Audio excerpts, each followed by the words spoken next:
दोस्तों, बहुत से व्यक्तियों का हमेशा ही यह सवाल रहता है कि क्या डीएनए रिपोर्ट के आधार पर किसी भी व्यक्ति को दंडित किया जा सकता है या नहीं।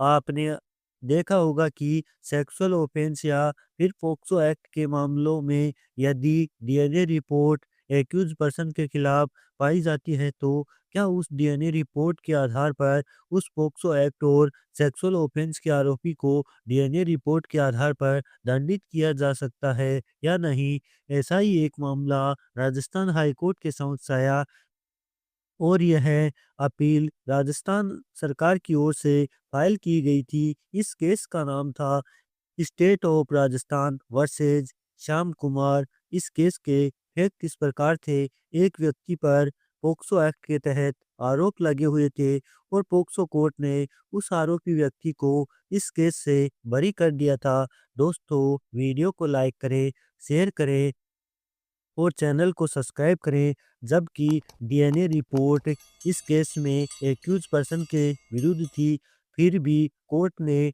उस व्यक्ति को बरी कर दिया था। इसके बाद यह राजस्थान हाई कोर्ट के समक्ष एक अपील फाइल की गई। राजस्थान हाई कोर्ट की सिंगल बेंच ने इस केस की सुनवाई करते हुए कहा कि किसी भी व्यक्ति को केवल डीएनए रिपोर्ट पॉजिटिव पाने के आधार पर दंडित नहीं किया जा सकता। और साथ ही सिंगल बेंच ने कहा कि पूर्व में राजस्थान हाई कोर्ट की 2 जजेज की बेंच ने पहले भी ऐसा एक मामले में अपना निर्णय दिया था। पहले केस का नाम था Dallaram versus state of Rajasthan, दूसरे केस का नाम था भगवान बेरवा वर्सेज स्टेट ऑफ राजस्थान।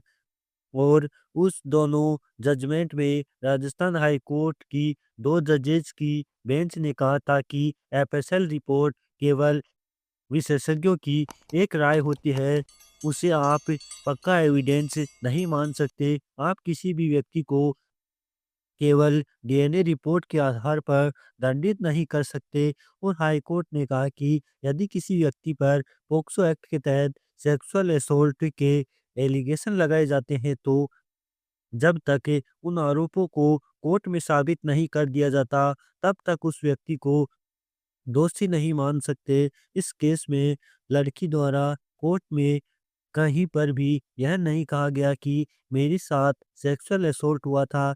दोस्तों, यदि आप देखते हैं कि किसी व्यक्ति को डीएनए रिपोर्ट के आधार पर कोर्ट ने दंडित किया है, तो ऐसी स्थिति में आप उस व्यक्ति को हाई कोर्ट के इस जजमेंट की जानकारी अवश्य दें, ताकि वह इस जजमेंट का हवाला देकर अपने केस को खारिज करवा सके। दोस्तों, ऐसे ही नए-नए इन्फॉर्मेटिव वीडियो देखने के लिए वीडियो को लाइक करें, शेयर करें और चैनल को सब्सक्राइब करें। जय हिंद, जय भारत।